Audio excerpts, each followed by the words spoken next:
اگر چاند نہ ہوتا تو کیا زمین پر زندگی ہوتی؟ قریباً 4.5 ارب برس پہلے ایک ایسا واقعہ رونما ہوا جس نے ہمارے سیارے کو ہمیشہ کے لیے بدل کر رکھ دیا۔ تھیا نامی ایک فلکیاتی جسم جو اپنی جسامت میں مریخ کے لگ بھگ تھا، زمین سے جا ٹکرایا۔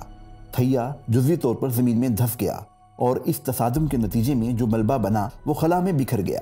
زمین کی کشش ثقل نے خلا میں آوارہ پھرتے اس ملبے کو ایک مدار میں گھمانا شروع کر دیا اور وہ ٹکڑے باہم ملنا شروع ہو گئے۔ چٹانوں جیسے یہ ٹکڑے جب جڑ گئے تو ایک ایسا وجود بنا جسے ہم آج چاند کے نام سے جانتے ہیں۔ جو بھی بیان کیا گیا یہ بنیاد ہے ایک معروف نظریے کی، جس کی بنیاد پہ ہم چاند کی تخلیق کے بارے میں اندازہ لگاتے ہیں۔ فرض کیا کہ کوئی ایسا تصادم رونما ہی نہ ہوتا تو کیا پھر بھی زمین ایسی ہی ہوتی جیسی آج ہے؟ اگر آسمان پر سیاہ راتوں میں سورج کی روشنی منعکس کرتا ہوا یہ وجود یعنی چاند پایا ہی نہ جاتا تو کیا تب بھی زمین پر زندگی ایسی ہی متنوع ہوتی جیسی کہ آج ہے؟ سب سے بڑھ کر یہ سوال کہ کیا زمین پر تب بھی انسانی نسل کا وجود ہوتا؟ آئیے ان سوالات پر غور کرتے ہیں۔ چاند کی عدم موجودگی میں زمین یکسر مختلف ہوتی۔ مثال کے طور پر زمین کی گردش اتنی تیز ہو جاتی کہ ایک دن موجودہ 24 گھنٹوں کے بجائے سکڑ کر اندازاً 6 گھنٹوں تک رہ جاتا۔ ایسا اس لیے کہ اس کشش یا گریویٹیشنل فورس کا وجود ہی نہ ہوتا جو چاند اور زمین دونوں ایک دوسرے پر لگاتے ہیں۔ اس تیز گردش کی وجہ سے زمین کی سطح پر 200 میل فی گھنٹے تک کی رفتار سے آندھیاں چلتی اور آسمان سے بڑے بڑے طوفان نازل ہونے لگتے۔ چاند کے بغیر زمین کا جھکاؤ یا ٹلٹ بھی ڈگمگایا ہوا محسوس ہوتا اور اس کے نتیجے میں وہ مستحکم ماحول اور موسم جو ہم آج دیکھتے ہیں باقی نہ رہتا۔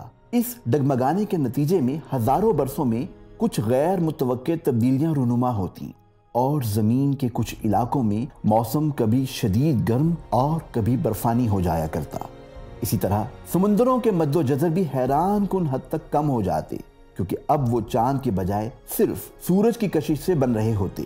اس طرح کی صورتحال میں کہ جب دن کا دورانیہ چھوٹا ہوتا، شدید آندھی طوفان رہتے، مد و جزر کم ہوتے اور انتہائی درجہ حرارت کا سامنا ہوتا تو بھی اس امکان کو مسترد نہیں کیا جا سکتا کہ زندگی کسی نہ کسی شکل میں موجود اور ان حالات کا مقابلہ کرتی رہتی۔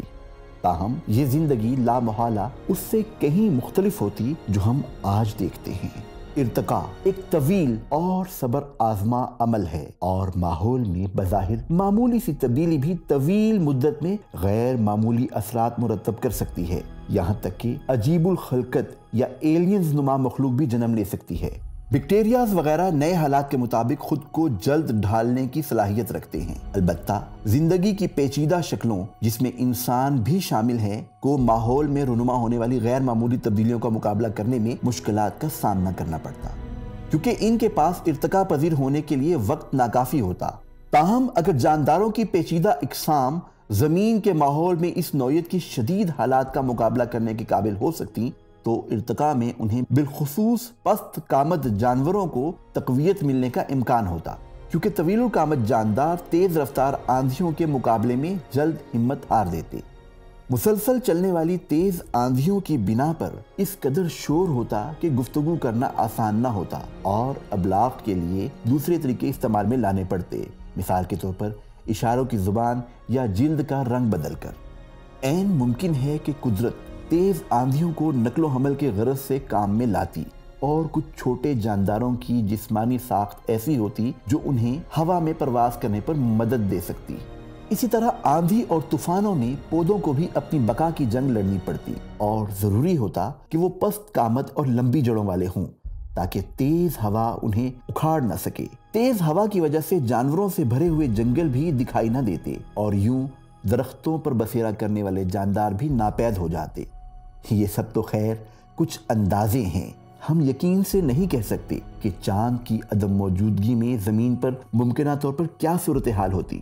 ہو سکتا ہے کہ یہاں زندگی جنم ہی نہ لے پاتی اور یہ بھی ممکن ہے کہ یہاں جنم لینے والے جاندار چاند کے بغیر بھی حالات سے بخوبی مطابقت اختیار کر لیتے۔ بہرحال یہ ایک حسین اتفاق ہی تصور کیا جائے گا کہ مریخ کے جسامت کے برابر ایک جسم ہمارے سیارے سے ٹکرایا جس کے نتیجے میں چاند بنا اور نتیجتاً ایسے حالات پیش آئے جس نے زندگی کی متنوع شکلوں کو جنم دیا۔